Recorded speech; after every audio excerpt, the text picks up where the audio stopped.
Hey everyone, welcome back to Dad Space. We're having a guest on that was on one of my other shows, Living the Next Chapter, episode, 276. JD McCabe was on. And we talked about his book, The Third Gift, My Dance with the Devil and Her Mother. And JD was on the podcast and we talked about his new book. And when I left that recording with my guest, I saw some similarities that are happening within my own family. And I wanted the opportunity to come on and talk all things dad with JD on this podcast and talk about another side that goes along with that episode of Living the Next Chapter. And I'm so thrilled that JD has agreed to come back and address us as dads and talk about his book and his story. JD, welcome back to the podcast. Nice to have you here. Thank you, David. Thank you again for another opportunity to be back with you and your listeners. I appreciate it very much. It's exciting. So for those who haven't met you yet, again, episode 276, Living the Next Chapter, we get into the story behind the book and more about the book itself. Let's bring people up to speed who haven't caught that episode yet on a little bit about this background to your book and why you wrote the book and a little history of the story behind your relationship and your family. Sure. And I will try to tie that up as neatly as I can. But yeah, as you mentioned, the title is The Third Gift, My Dance with the Devil and Her Mother. And it was an unimaginable journey, quite frankly, after being in what I would describe at the time, because I have a different perspective now, but what I would describe at the time, a stable and happy marriage for 17 years. And then the wheels came off. And the third gift would be where the discoveries were. And I thank God for the third gift every day because it gave me a sense of emotional freedom. But long story short, after 17 years of stability, started being subtly accused by her of infidelity, drug addiction, things that were just so far removed from who I was.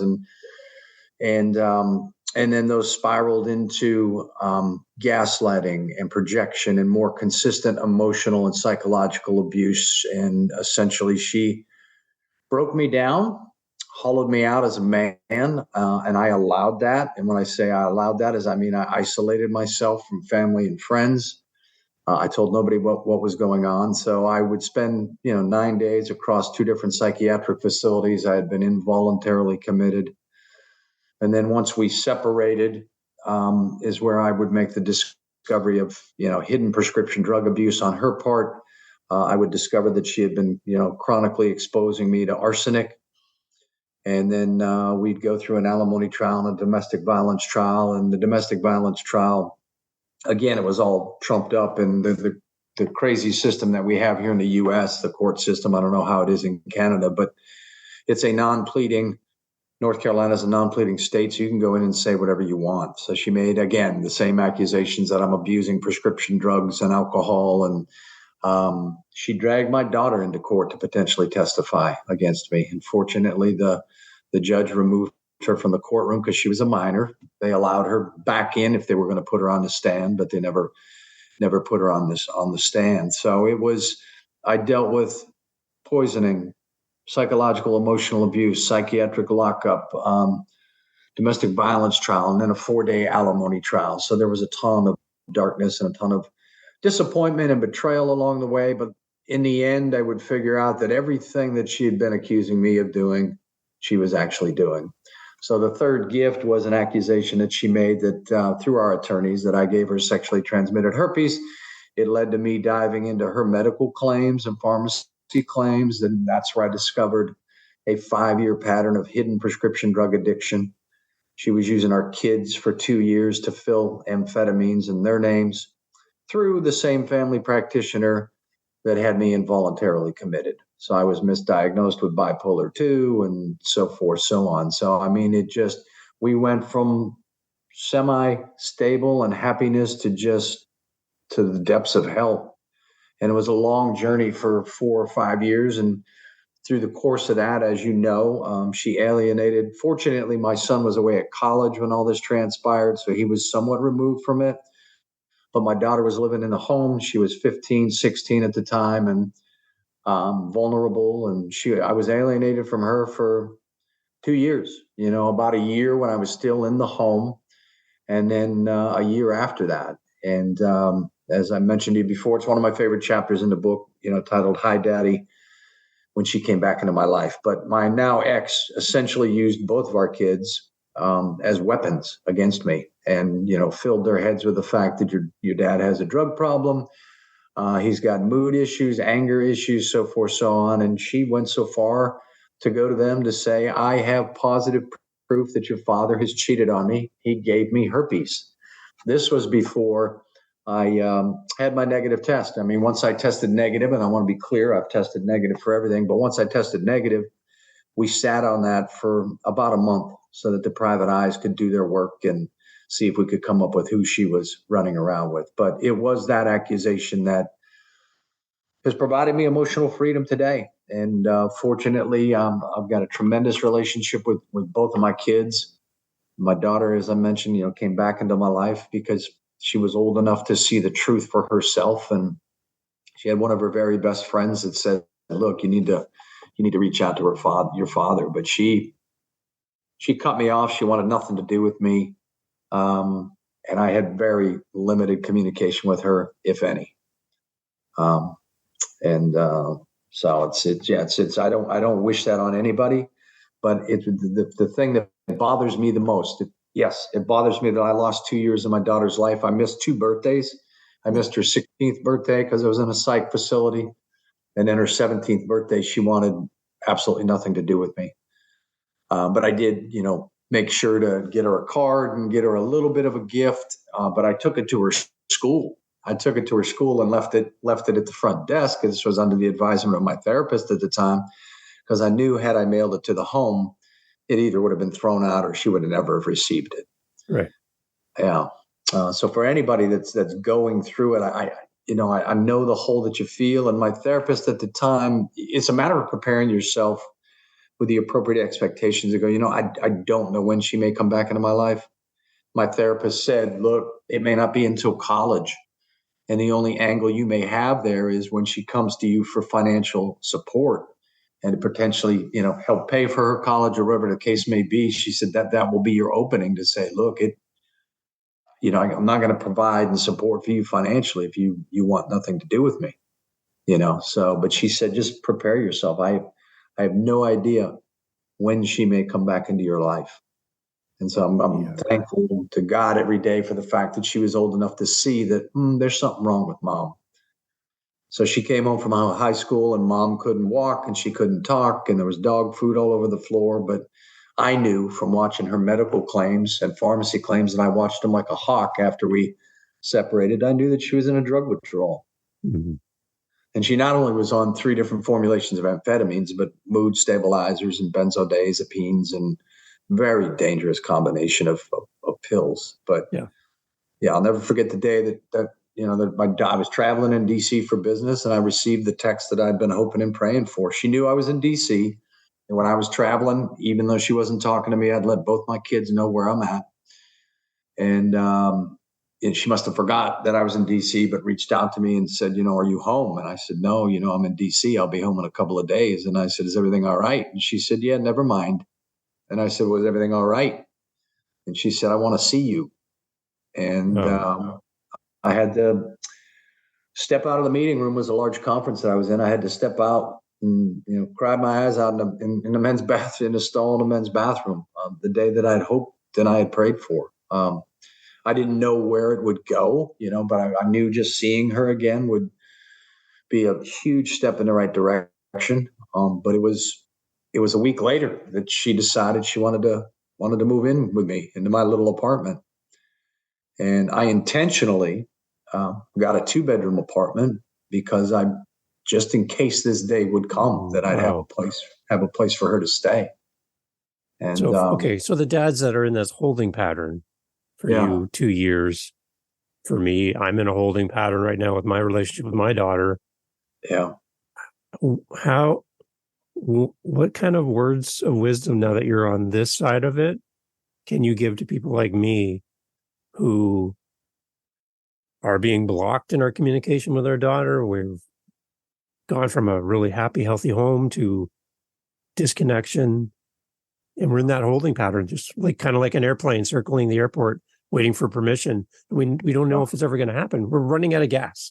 We're like, we need to land this plane. What do we do? Yeah, it's a great analogy. My advice to anybody on that is, again, manage the expectations, and you don't know when there will come a time where she needs you guys again. God forbid it's nothing tragic or traumatic or whatever. There will come a time. So one of the last communications that I had with my daughter, again, we were estranged, was I just sent her a text message. She wouldn't even take my phone calls. And I do recount one phone call, and I left a lot of this out. I left a lot of this out of the book because wasn't going to write about my journey with my daughter in the book. Yeah. I wanted to shield her from that. But I remember calling her one time. I called her 2 or 3 times in a row. I wasn't harassing her, and she finally picked up. And I said, I just wanted to hear your voice. And she said, well, you've called me so many times. I said, I just wanted to hear your voice. And I just wanted to tell you I love you. But then I sent her a text message saying, look, I don't understand your position, but I will respect your position, and I will give you whatever space you need. But just know that I am here for you, no matter what. And I love you unconditionally. And I hope and pray for the day that we can begin to rebuild our relationship. I'm like, look, I'm going to respect what you want. Yeah. I don't agree with it, but I'll respect it. And, I had some significant guidance from my therapist as well. So, and I wrote her a letter at the same time. This was for her 17th birthday. I don't know that she ever read it or ever received it. It was in her card. She probably chucked it, but I wrote a letter, heartfelt letter, laying out my thoughts and expressing my love for her. And, recognizing just the difficulties of the situation that they're going through. But I didn't plead with her to believe me, or I didn't bash her mother. And as cold and lonely as it can be, yeah, I stayed on the high road. It was hard. It was hard to do, especially when your character is being assassinated. Right. And she's being told things that are just absolutely not true. But I stayed on the high road, and I didn't attack her mother. And when they both read the book, and my son stayed in my life. He was away at college, and I maintained a real good relationship with him. But when they both read the book, that's exactly what they said to me. They said, "Man, Dad, you shielded us from so much. I had no idea you were going through all of this." And so I stayed on the high road. I ripped my tongue out. I didn't bite it. I ripped it out. Because I certainly didn't want to attack her or attack my kids. And it was very difficult. Very, very difficult. Any bitterness during the process of being disconnected from your family in this way? Because sometimes I kind of lean towards, like, why is this happening? Why, like, I get a little bit angry in the sense that this is my state in life right now. Why is this happening? And I have no control. I just feel like I'm a passenger in someone else's car. I can't do anything but just be along for the ride right now. Where I used to be dad, I used to be super dad. I used to be everyone under one roof and all in my home. And now it's all different. So how do you keep from being bitter? I journaled a lot, and I journaled a lot to put that anger and emotions down on paper. It was very, very helpful for me to do that. And I think it may be worthwhile for you or others that are going through it, and whether it's a letter or whatever, just to share what's on your heart and leave it there with her. Not driving guilt or anything, but just exactly what you just said. I used to be super dad. I miss being a dad. I miss the cohesiveness that we had. I missed whatever conversations we used to have. Just know that, I have a hole in my heart right now. And again, it's not about making them feel guilty, but letting them know that, how deeply you care and love for them. But yeah, there was my bitterness and my anger. And in your situation or somebody else's situation, it should be directed at the person that's causing this rift. But my bitterness and anger was directed at my ex-wife. Yeah. Not because of what she was doing to me, but because of what she's doing to my kids, because I knew that they were going to have, and my daughter is still in therapy periodically, 4 or 5 years later, as she's going through significant milestones in her life, from graduating from college to being engaged to soon to get married. Mom's no longer around, which is a good thing from my perspective and from their perspective. But I was angry at her selfishness, not my daughter's, but my ex-wife's, that these kids are going to have to carry that burden the rest of their lives. How do you deprogram? You get that message from your daughter that she wants to reconnect, and I can't imagine the joy of seeing that on your phone for the first time.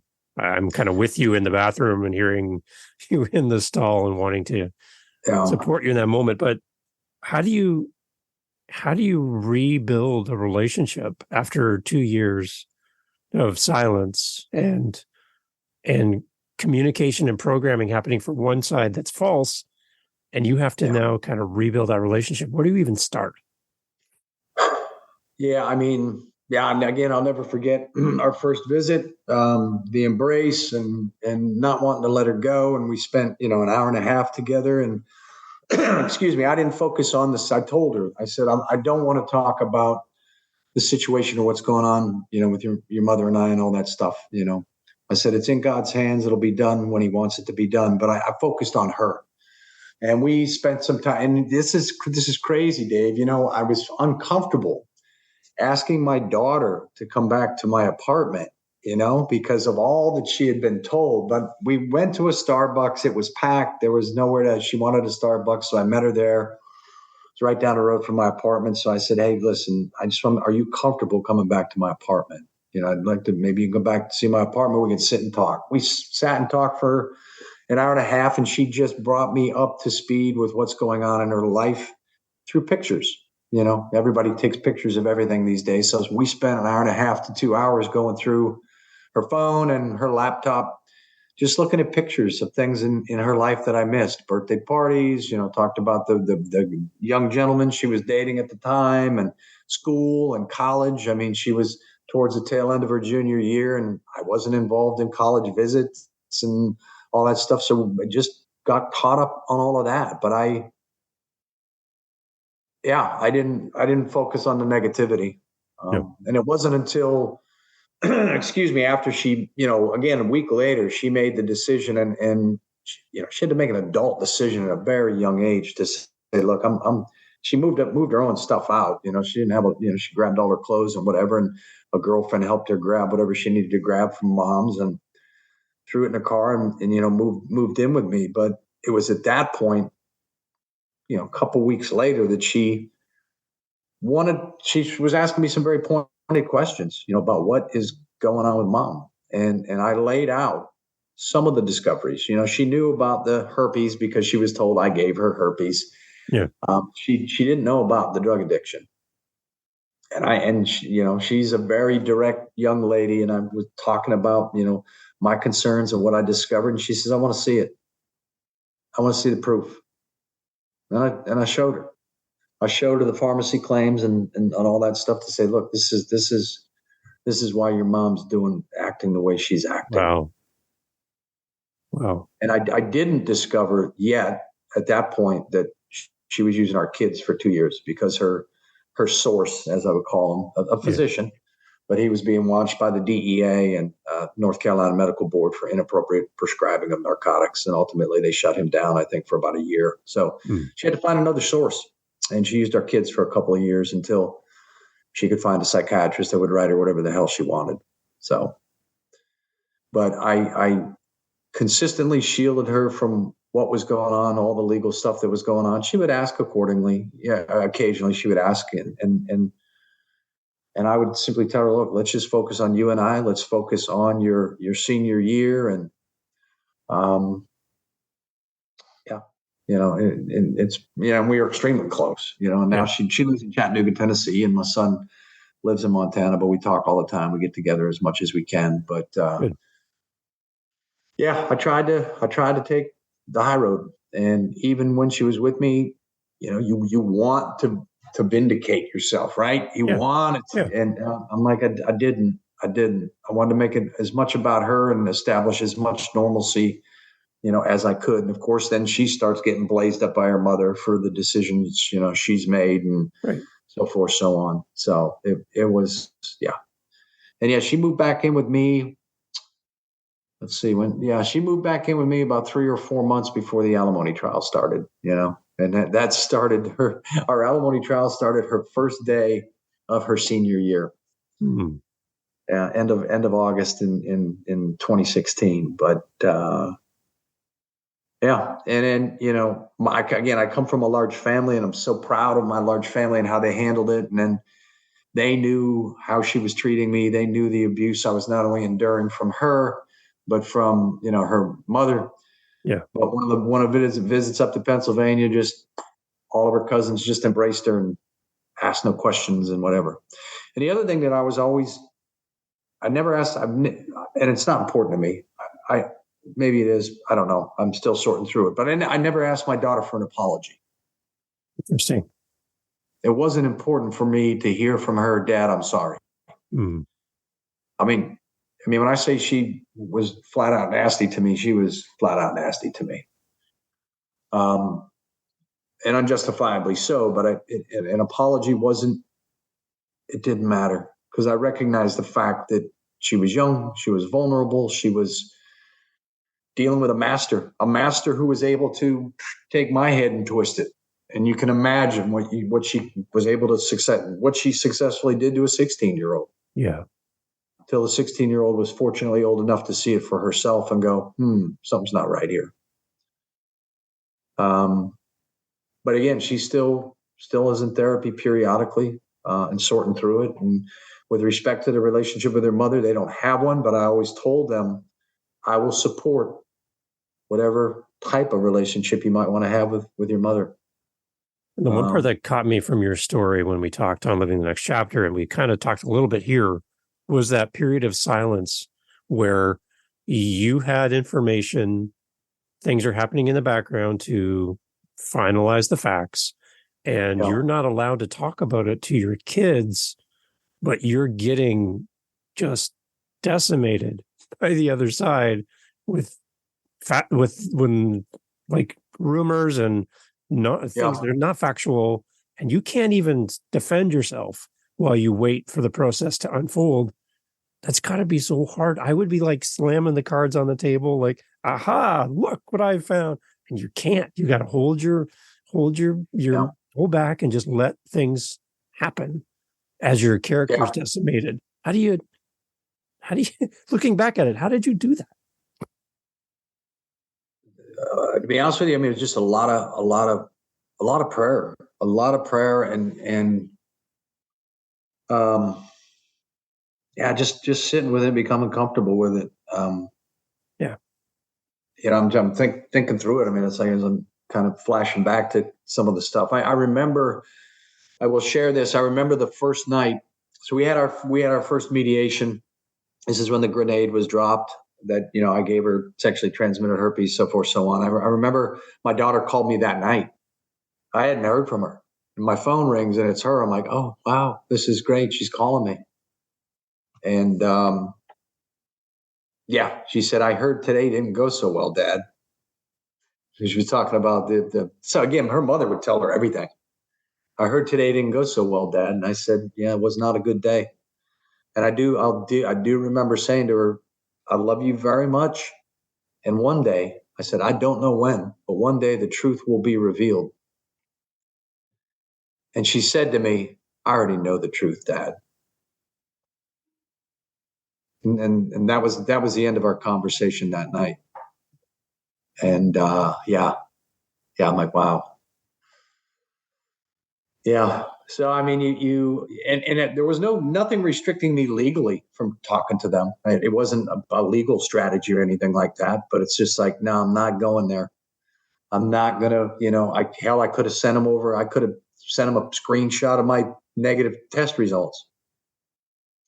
But I will say when she moved back in with me, and again, we didn't spend a whole lot of time talking about it. It was impossible not to because of all the stuff that was going on, but we didn't talk a lot about it. But I remember showing her my drug tests because I had been drug tested for a possible employment job before any of this all started. And then when I went into the psychiatric facility, of course, I was thoroughly tested, drug tested. And then my psychiatrist at the time, once I got out, did a look back drug test, taking hair and nail samples, because he wanted to see if drugs were involved with my mood disorder. I can smile about it now because I didn't have one. I was moody because I was being gaslit and everything else, but it wasn't anything medically derived. But I remember showing her, I'm like, all right, so, because she said it nicely, but she said, Dad, Mom told me that you were in that psych facility because of depression and a drug addiction. And I said, well, I've been tested multiple times, and I can show those to you if you'd like to see those. And so I showed her my negative drug test, and she says, yeah, no, Mom said that. I showed them to her. She said, no, Mom said that you deny it, but you've tested positive for drugs. And I'm like, no, I've never had a positive test for drugs. And as a matter of fact, I've had 3 drug tests. And that's when I showed those to her. And again, it was a nice exchange. It wasn't nasty, but I can imagine just all the questions running through both of their heads. After all, Dad spent 9 days in a psych facility. So who the hell do we believe, Right. Yeah. But yeah, it was definitely, I needed to restore my identity. And I wasn't going to do it. I wasn't going to do it by bashing their mother or by throwing stones back or whatever. And of course, the whole time, because I think the subtitle's perfect, and her mother, because her mother got involved, boy. And interestingly enough, Grandma, rest her soul, turned her back on the kids too. So there's, I think my son's fine with it, but I'm sure my daughter's probably still processing that because they were extremely close to their grandmother. She turned their backs on them too. So, which was perfect. I mean, it needed to happen. They needed the toxicity out of their lives. Yeah. But yeah. Okay. So the dad's listening to this conversation. Obviously, you need to go to buy the book, or listen to the audiobook like we are. My wife and I are enjoying it so much. But for those that are in a situation and they're finding some similarities to our conversation, if I got out of the way for a moment, just hand you the keys to the podcast. It's your podcast now. What would you like to say to an audience that's resonating with what you have lived through and are still living through, and they see elements of themselves in you and your story? The keys are yours. It's your podcast now. I'm out of here. What do you want to say to that community? And speaking directly to them as they're listening, because the one thing about podcasts, nobody knows what they're listening to right now. They can be listening to music. They can be listening to the weather, but they're listening to this conversation in a very tense environment in their home, and their partner doesn't know they're listening to this conversation. Their kids don't know. And this person in this situation is at the end of their rope. Nobody believes them anymore. They feel completely alone, and they're just grasping for help. Your book's going to help. Your story's going to help. But now they get to hear from the person behind the book. Yeah. You directly to them. I'm out of the way. The keys are yours. Your show. What do you want? What do you want to say to the person listening right now in their earbuds? Well, thank you. I will gas up the car before I bring it back. But good. I would say, and I've thought about this a lot. I would say the mind is where the battle begins. If you can control your mind, and you have to, I had to reset my mind's frame every hour some days, the mind is where the battle begins. You've got a couple of options. You can mire in self-pity, which on occasion I did, or you can look at yourself as a victim and you can constantly ask the questions, why? Or you can count the blessings and count what you have. Gratitude. I mean, simply put, you can be a victim or you can be grateful. And again, there are still some days today that I have to sit down and physically write down what I am grateful for and the blessings that I have in my life. Focus on what you have versus what you've had lost or what you've had taken away from you. And again, so it's about gratitude and you have to reset it. And then the other thing I would say is, instead of asking why, focus on the what. Why is a circular question. And I stopped asking why when all this began, probably a couple of weeks in. And I remember I was in church. I remember saying, look, I'm not going to ask why anymore. I'm just going to simply say, let your will be done, but walk with me. And to those that are struggling or in difficult situations, I would say focus on what you can learn from it. There is a purpose for it. What can you learn from it?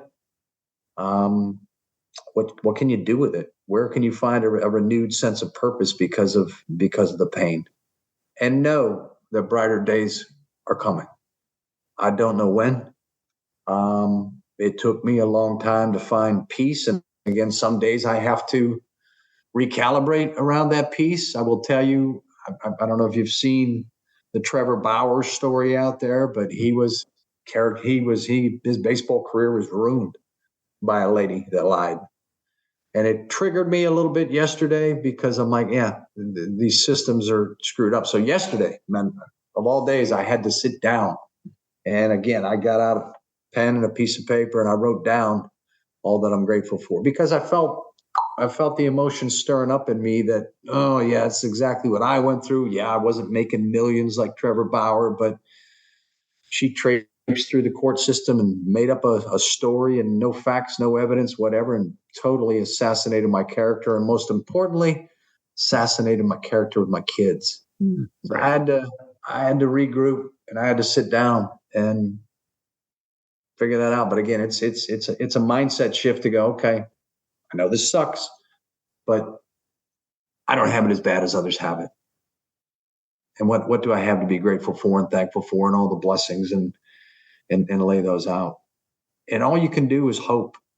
If you're in a situation where you've been alienated or estranged from a kid, a child, stay on the high road. Stay on the high road and hang on to hope. Any thoughts for kids who are caught in the middle between what they're being told and what's facts and what's fiction, and they believe who they believe at the time, and it's all they know. They know what they hear, but they don't know what they don't know. Right. For a kid caught in the middle of all of this, who happens upon a podcast around this topic, and they're alienated from their mother or father in the process. Any thoughts on rebuilding relationship with your parent as this kind of unfolds? I guess it depends on the age, right? Yeah. This is, right. I mean, again, one of my blessings is I'm just so thankful that my kids were the age they were when all this happened. They were older. She was old enough to see it. You talk about an 8 or a 10-year-old there. Yeah, again, that's God. I can't even imagine that. But it might be 6, 7, 8, 9 years before they go, you know what? When they are old enough, age appropriate to be able to process it, I would say to get both sides of the story. Get both sides of the story. You owe that to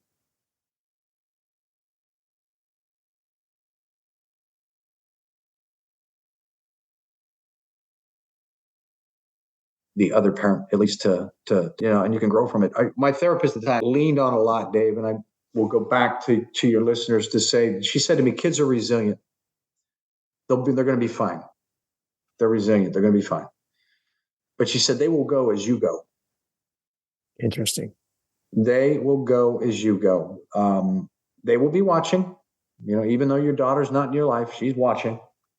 And as you go, they will go. If you show strength and you maintain and stay on the high road and continue to be a man of integrity, they will recognize that.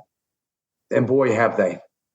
There are some letters in the book, too, that my kids wrote to me when they got back into my life. They heartfelt. And I've got a couple of them, framed and hanging on my bedroom wall. Nice. And the letter my daughter wrote to me left. She had a neighbor taped to the door. I took her to college. My son and I, we drove her to college, long drive, 9 hours away. And then when I got back that night, I had a text from my neighbor next door. Said, look, I taped something to your front door. A beautiful letter from my daughter. And in there, she echoed the sentiments of strength and so forth, so on. And And I bawled my eyes out that night too. But that letter's in the book too. So these letters are in the book. They're raw and they're real. And at the end of the day, all we have is faith, and all we have is hope. And I don't focus too much time on why questions, because you're never gonna sort it out. But I will say to anybody out there, and as I said to you, if you're estranged from a child, the relationship is broken, just let them know what's on your heart. But do it with warmth and compassion. And just let them know, and leave it there. Respect that they want space or whatever the case may be, but they need to recognize the hole that's in your heart and the things that you miss and the things that you cherished, and you hope and pray that one day you'll be able to, get back to that and rebuild on that. And I promise you, when that does happen, the relationship's going to be stronger. It will be stronger than it ever was before. And adversity is an opportunity. I've lived, every cliche has come true. I hate the cliches, but they've all come true. Yeah. Like, count your blessings. It's like we all say that, hey, count your blessings. But no, when you physically have to do it and write it down to reground yourself, otherwise you can spiral down into a very negative, self-destructive path. I'm not going to sit here and tell you my journey was perfect. Right. I didn't handle everything perfectly every day. But my life coach was looking in the mirror. Everybody wants to be a life coach, and therapy is great, and deacons and religious personnel are great, and support is tremendous. But at the end of the day, we have to get in the ring. We have to take the punches. We have to run the race. People will be there on the sidelines supporting us, but we're the ones that have to put in the work. So I know I'm okay when I can look in the mirror and recognize you're okay. There were many mornings where I said, you were not okay. You need to do better. You need to put the bottle down. Yeah. You need to stop self-medicating. So I will say that again, my journey wasn't perfect. Right. But So my guiding star was looking myself in the mirror and being okay with how I felt and my actions and what I've done. Amazing. JD, I was really looking forward to this conversation again. There's direct relationship to this conversation for our own personal family, which has added a lot of value for me. You've given me some great perspective. And I really do appreciate the fact that you're so open and honest with your thoughts and feelings, and you have great insight. And again, this is something you can't get from a textbook in university. This comes from life. Yeah. And the fact that you've documented this story, your story in your book, to help us is, I just want you to know it's beyond words. The impact of what you've shared, and it's having a direct impact on our personal family and our home. Yeah. It's in a different context, but the lessons that you're teaching through your story is having a direct relationship to us. So we're finding great value in it. And the audiobook, again, is another layer because we get to hear it. It's one thing to read a word, it's another way to hear it and hear the passion behind it and the crack in the voice and the pause and there's something different there.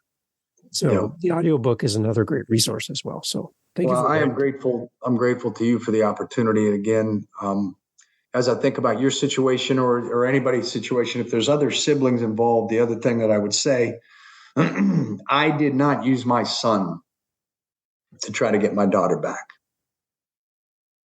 So some people go that route, talk to your sister, whatever, talk to your brother, if they're close and if they're not close. But I would say the same for the siblings in these situations who are also estranged from a sister or a brother's.